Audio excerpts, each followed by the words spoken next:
Hey, I, like probably most of you, grew up under a Western education curriculum that taught us that Israel began in 1948 for a plucky band of Holocaust survivors carving out a safe space for persecuted Jews to live in peace and harmony, to have their own safe place in the world. I was never taught that there were gangs of Zionist thugs in the region long before 1948 terrorizing local populations. I wasn't taught about the Nakba. I wasn't taught about the expulsion of Palestinians from their home. I wasn't taught about the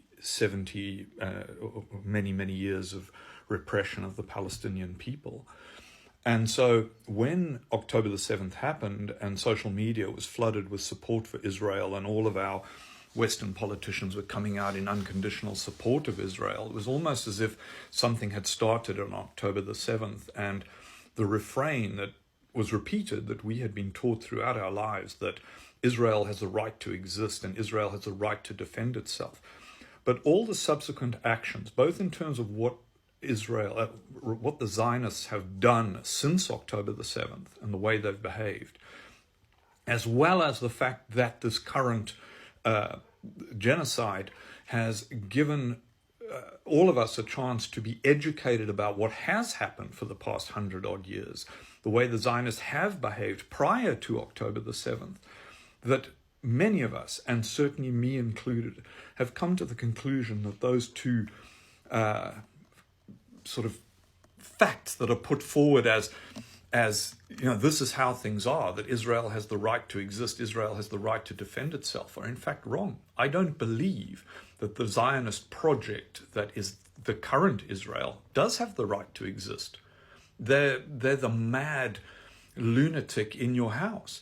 They are war criminals. And no civilized society has to just accept that this rampant terrible neighbor has the right to exist and has the right to defend itself from what? Its own misdeeds, its own behavior, its own murder and repression. And so the events of the past few days, the bulldozing of people sleeping in tents in the hospital courtyard, the blatant assassination of 3 surrendering fucking hostages, to the point where it appears, at least for civilian hostages, to be safer with Hamas than trying to get back to Israel, right? And they call it a mistake. That wasn't a mistake, right? These guys were shirtless, carrying a white flag, speaking in Hebrew, and they still got murdered. They still got assassinated. And then an Israeli comes on, and when he's questioned, those are hard questions. And what are you going to do when these soldiers get back to them? We're going to give them a hug. Fuck them. Fuck them. They are murderers. They are murderers. Not just of their own people. That may have been, oh my God, that was a bit of a silly error, wasn't it? But the intention is clear. Just kill everyone. Doesn't matter if they were walking shirtless with a white flag. Fucking kill them. Kill them, because they're Palestinians, basically, is what it boils down to. This is a murderous, thug, genocidal regime, and it needs to be brought to its knees. Now, I'm not saying that Israel needs to disappear, but the Zionist project absolutely does. Absolutely does. It has no legitimacy and no credibility, right?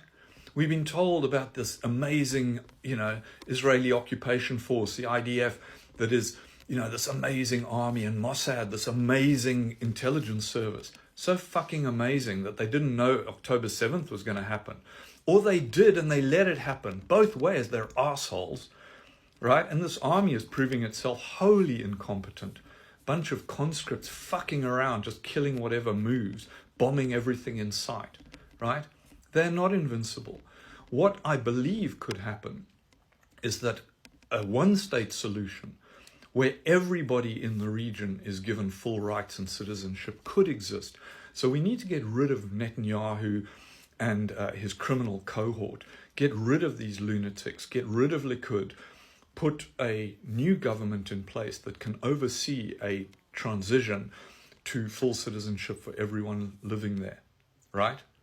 I can't see any other answer, because the way things are going, it seems to be the direction that we're just going to kill all the Palestinians, that we're just going to get rid of them, we're going to try and shunt them into neighboring countries.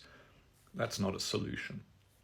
Every single person they kill breeds several more potential Hamas operatives. So, what can we do, right? I'm sure most of us are feeling pretty bloody miserable about all of this. Well, I think there are a bunch of things. The first is, of course, protest. Attend the street marches. Bring this to the attention of our politician and media.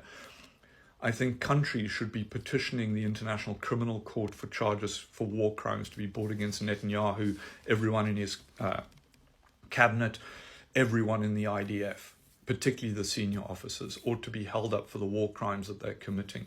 So let's petition the ICC for real action to see that happen. We should definitely be boycotting Israeli goods and Israeli services and companies that are backing Israel. My particular favorites for this: boycott Amazon, boycott Zara. Let's put them out of business. Fuck those guys. Let's boycott British Petroleum, BP. Let's boycott Marks and Spencer, right? All of these are Zionist, genocidal, supporting companies. Don't buy anything from them. There are many others. There are lists that you can look at. Plead with your representatives and governments to call for a permanent ceasefire and regime change in Israel. Keep posting, commenting, liking, reposting, boosting on social media. Follow Palestinian content creators. Inform yourself and boost that content.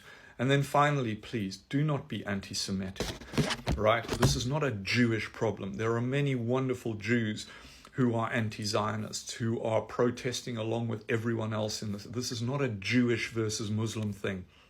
This is a Zionist versus the world thing. This is people with a sense of entitlement that they're enforcing through brutality and repression, that do not deserve to be able to do that and need to be stopped from doing it as soon as possible. The Zionist project must fail. It must fail, because if it doesn't, we as a world are being dragged down into hell.